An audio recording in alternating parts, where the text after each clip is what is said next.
नमस्कार साथियों।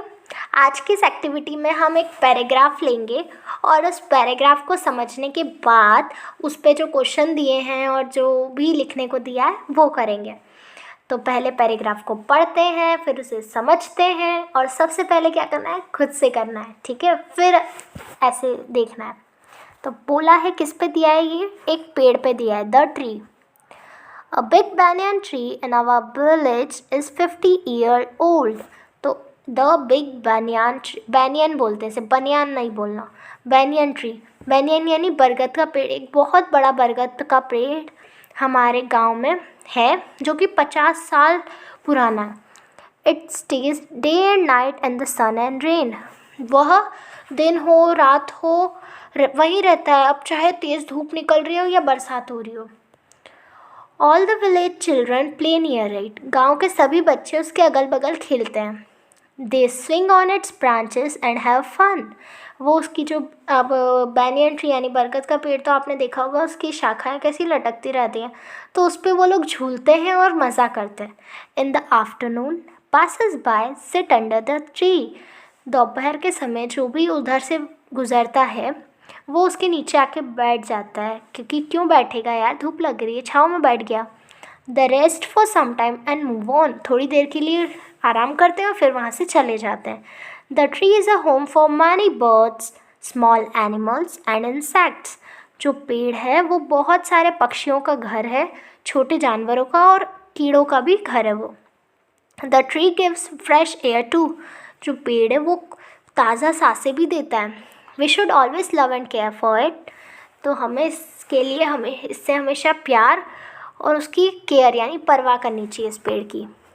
तो चलिए अब इसके क्वेश्चन देखते हैं। The banyan tree is dash old. अब बताइए बरगद का पेड़ कितने साल पुराना था? 50 साल पुराना था, तो अपन ने बी यानी 50 पे टिक कर दिया। Who swing on the branches of the banyan tree. Swing यानी झूलना, तो banyan ट्री की जो शाखाएं थी उस पर कौन झूलता रहता था?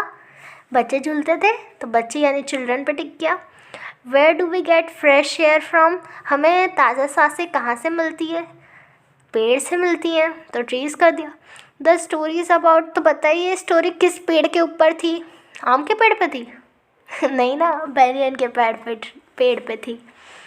तो फिफ्थ पूछा है, take rest under the tree in the afternoon. दोपहर के समय उस पेड़ के नीचे कौन आराम करता था?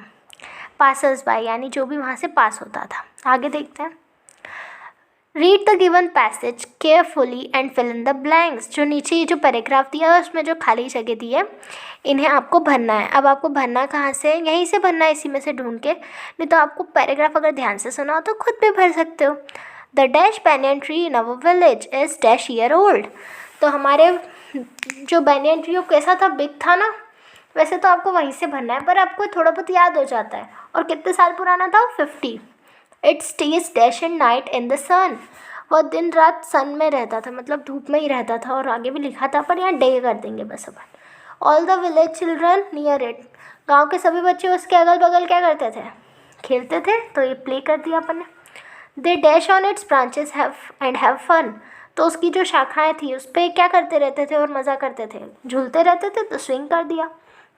बाकी आपको क्या करना है, यहीं से ही लिखना है। जो भी खाली जगह रहती है इससे अपन सीखते हैं कि कैसे आंसर्स लिखे जाते हैं।